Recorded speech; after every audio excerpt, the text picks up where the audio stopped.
Hell yeah. Hell yeah, let's go. Hello again. After several weeks of trying to schedule this, we're going to make it happen. It's true. I'm here. You're here. I'm so excited to welcome Bill Harris to episode 2 of Gushers. If you're in Chicago, you know who Bill Harris is. But would you say a couple words about yourself? I'm Bill Harris. I'm a drummer and percussionist here, and an engineer, and I run a label called Amalgam and a recording studio called Marmalade, and I do a lot of musical things in Chicago. I don't know if you want more than that, but... Well, Amalgam just celebrated its 10th year. It's true. Yeah, so y'all have been in the scene for a long time. Yeah, 10 years. Yeah. 10 years. 2015. And what's your instrument, Bill? I play drums and piano, kind of. And can you tell us what you brought in today? Yeah, so I brought this clip of Chris Corsano, who's a drummer, probably more of New York fame than Chicago, but he has recently moved to Chicago, I think maybe in last 2 or 3, 4 years. I'm not sure how long he's been here, but he's been kind of a drummer hero of mine for a while. I've been checking him out for many years. He's played with people like Bill Orcutt quite a lot, and he had a stint with like Bjork for a second. He's been playing with a lot of improvising heroes for a long time, and he's a really creative and original drummer and musician.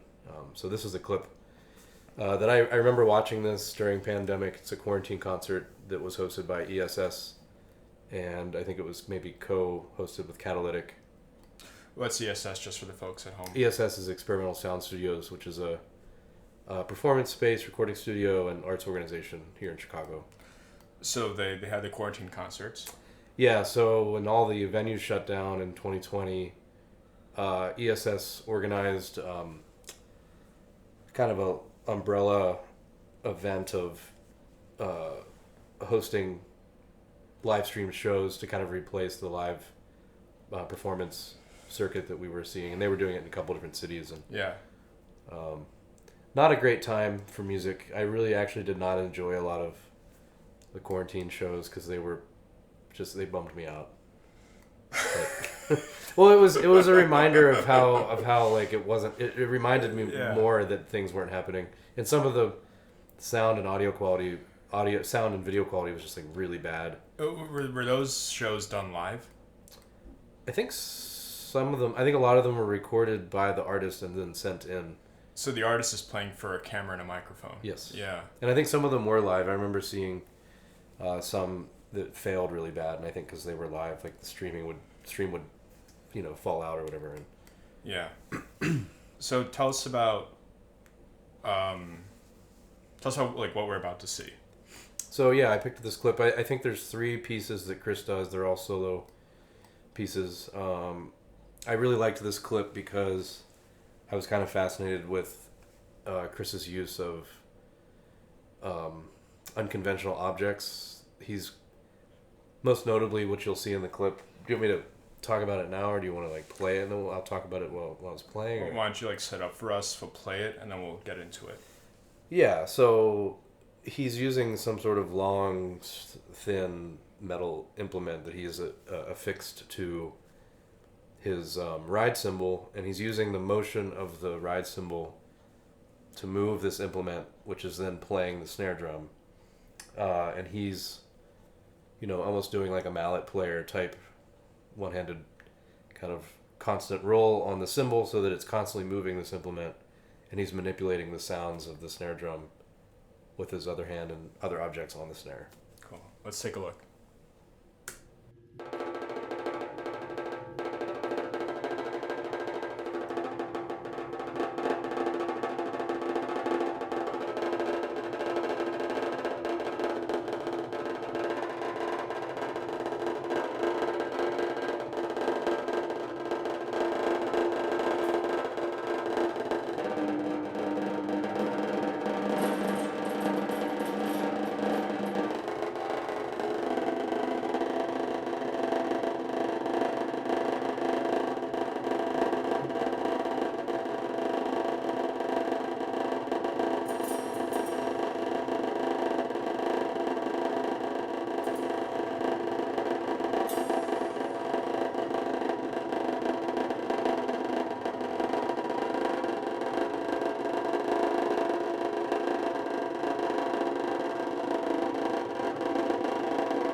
All right, so what's going on here? Well, so he's keeping this right hand motion going on. That's moving the cymbal. It's moving the metal rod, and he's putting things on the rod that's making it vibrate, or he's doing something with the snare drum. It's kind of wild because if you close your eyes and you're not watching, it almost sounds like he's doing like a roll. Yeah, like a very quiet drum roll. I'm not quite sure what that is or how it's so perfectly aligned on the snare drum for it to sound like that, but I think he's using a clothespin to hold it onto the cymbal. I mean, he's playing it super lightly, but as he's moving stuff around on the snare drum, it's changing the shape and size of the head, and so you're getting like higher and lower tones. This is interesting because usually you don't think of drummers as playing with tones, or at least like I'm not a drummer. We traditionally don't think of drummers as like timbral players. We think of them as giving the rhythm. But here he's doing something totally different. Yeah, I mean, I would. I don't know if I've ever heard. I don't know if I've ever heard Chris play a beat. Actually, he's to me he's like one of the most textural timbral drummers. So what's he doing with his left hand here? It looks like he's putting a tiny little tambourine or frame drum onto the metal rod, which is then giving it's vibrating that frame drum. 3 sounds for the price of 1. Yeah, and the stuff that's still on the snare drum is also vibrating. So that metal rod is basically just like it's like playing the kit for him.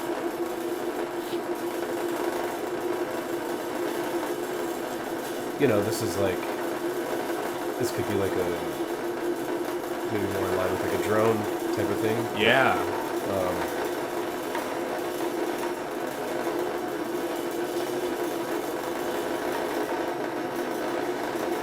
It's rare to get solo drum set performances like this. Yeah. And this particular one, I don't know who recorded it, if it was Chris or whatever, but it sounds really good and it looks good. And so in the canon of quarantine shows, this one was good to watch and didn't make me feel bad.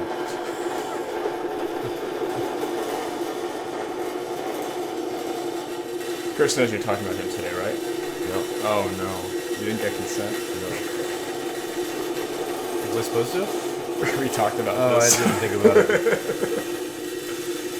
We have to ask him before we release this. Okay. Yeah. No, I didn't ask him.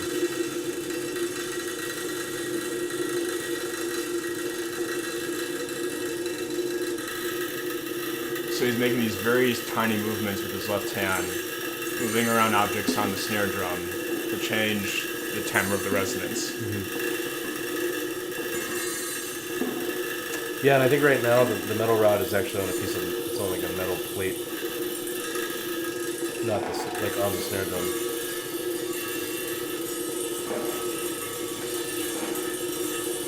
Yeah, the whole he's like shifting in between these like spaces and different. Like now it's very bell like, chime like.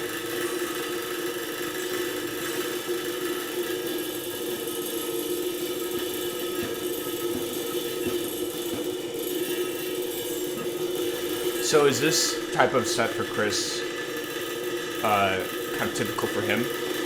I've never seen him do this before. I've never seen anyone do this before. Chris does kind of extend his kit a lot. Like I don't know if it's something he made, but he has a way of stringing like violin strings over the toms, and he'll actually like go them. There's a piece before this one where he has like medical tubing strung across the snare. He's playing it almost like a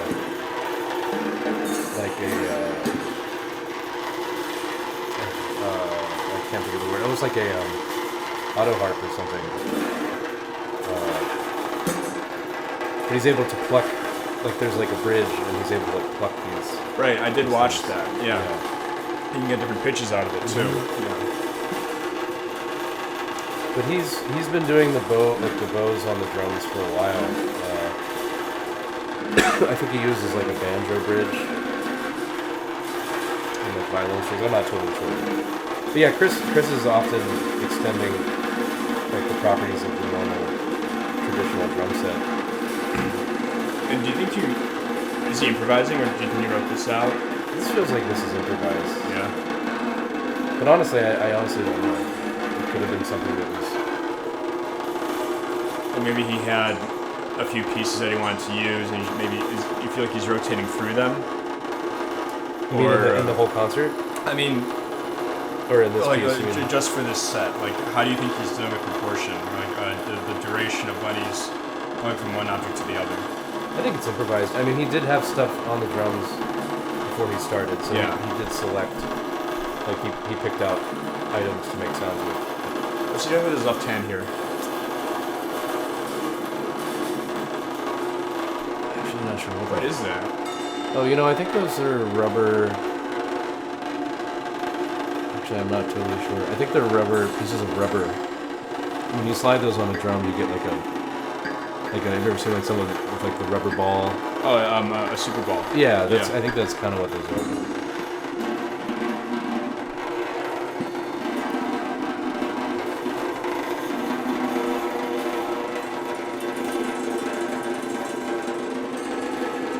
So the left hand is doing this roll for the entire set. His right hand? Yeah. Yeah. I think so.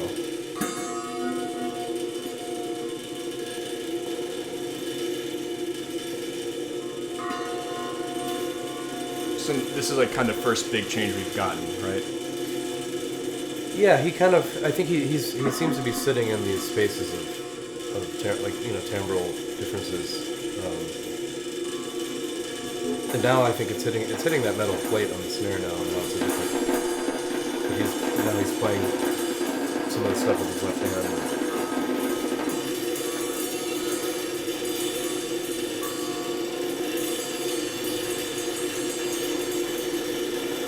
Yeah, I think the metal rod is playing both the metal plate and that little tiny cymbal. It's interesting for me to watch this because usually drummers are very gestural players. Right, the stick comes up, it comes down. This is not that at all. Mm-hmm. This is kind of a game of millimeters. Right. You change how one material is laying against the other, and you change the vibration entirely. Right. Yeah, all of these motions are extremely small. Yeah. Like nothing's really moving a lot, which to maintain that for this long would be very difficult. Super difficult.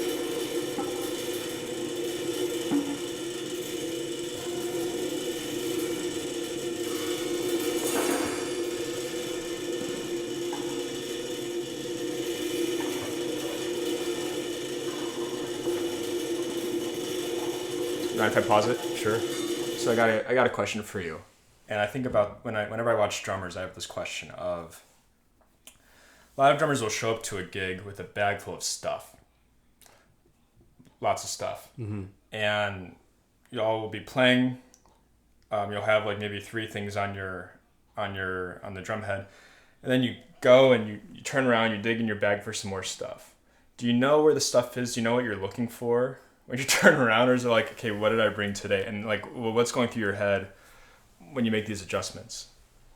Well, I think that's only improvisers that bring a bag of stuff. I think most drummers don't have a big bag of stuff because you're not an improviser unless you have a bunch of weird shit. But yeah, I usually know where my stuff is, so I'm not rooting around for it. Like I'll lay it out on the floor. I have a bag with like compartments and stuff, and I know where it is. But because usually when I want to like make a move and like I decide I want to make a particular sound, I want to do it when I have that thought and not be like, oh, where is it? And I have to like find it.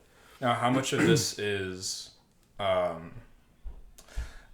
when you're making those decisions in real time? Do you know exactly how you're going to use that object that you pull out? Usually I have an idea before I make the move to pull it out. So yeah, the idea how I want to use it has already been decided. It's like why I'm prompted to pull it out. Because the thing I find amazing about this set here is he needs to keep the right hand going the whole time, and he's doing that object management with his left hand. Right. Yeah, and he has a table on his left there with Yeah. stuff on it. I think he has different implements on there. And like you're managing your own crossfades. Like you don't want to, you know, it's easy for like if someone's going between an alto and a tenor sax, you know, you're not going to maintain the sound of one while putting the other in your mouth, and you take off like you stop, you switch instruments. But with percussionists like this, you're keeping the flow going while you're managing it. You're sort of like performing and doing housekeeping at the same time. Right, and I think that's one of the things that's really masterful about this piece is that he's sitting in these timbral zones, but he's changing them, and you don't really notice that they've changed. You're just like, oh yeah, this is a different sound than it was a minute ago. And yeah, he is kind of crossfading these different zones into each other, and it's very seamless. Do you think he's thinking harmonically here? I have no idea.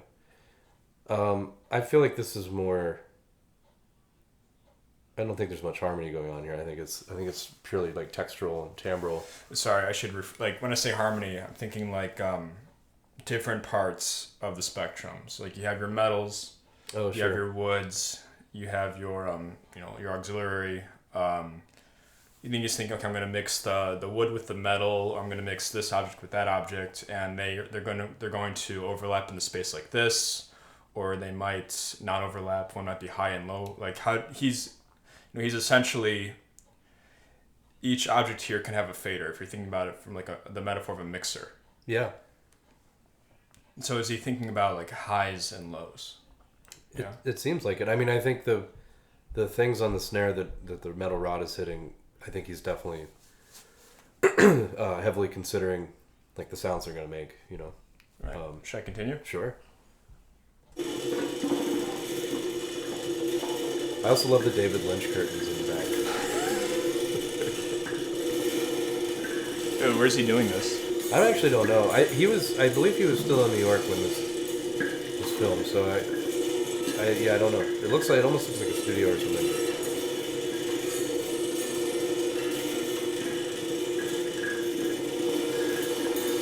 Yeah, so now I think he's bowing. He has like a ribbed stick there, and then he's bowing stuff with it.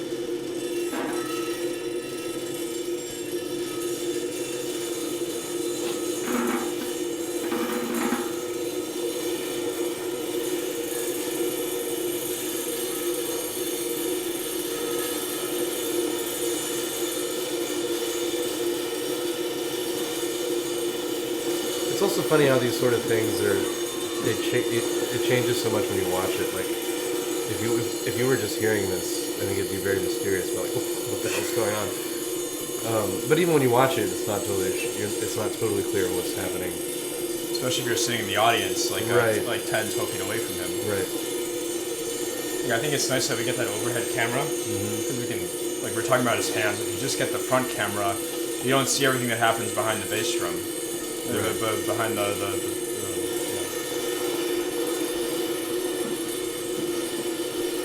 Yeah, so now he's moving everything. So you put the tambourine on the... Okay, so that's going to go up and down. I honestly don't remember. I haven't watched this. This is kind of fresh for me right now, so... But I used to watch... I remember watching this, and I've watched it a couple times since...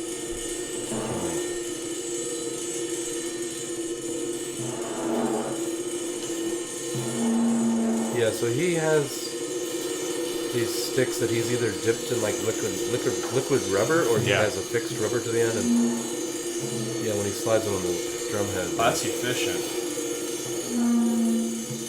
Basically like a Super Bowl. Yeah, but like you don't have to worry about it snapping off. Right. I've been to so many shows where you have like a new music percussionist using a Super Bowl on like a timpani. It snaps off because they're pressing it too hard. No composer wants that.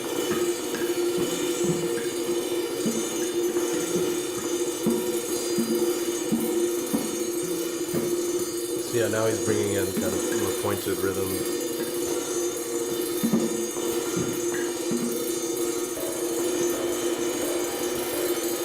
I think the whole thing's kind of built and dynamic a little bit. So if he's hitting that cymbal more, or harder.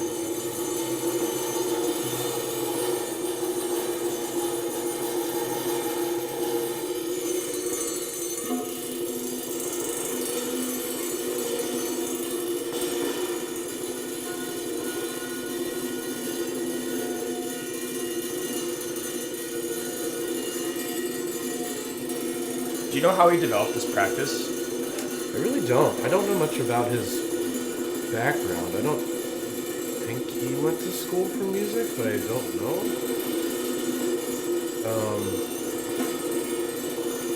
And most drummers, like if they're self-taught, they're doing rock and roll. Right? I think he is primarily self-taught. I mean, he does play with Bill Orchid and Bjork and those sort of things. Is kind of that kind of And when I hear him play heavily, I mean, he definitely has some sort of rock or punk aesthetic like in his playing. That's one of the things I love about Chris is like he's very versatile. Like he can play this this is like as some would call lowercase, but then he can be like super maximalist, and really full in his playing.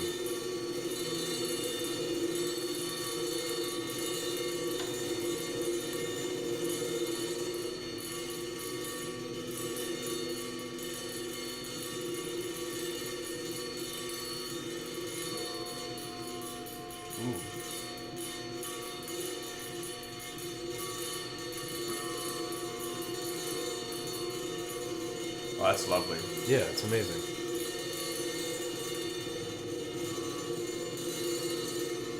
I think that's the first note you've gotten.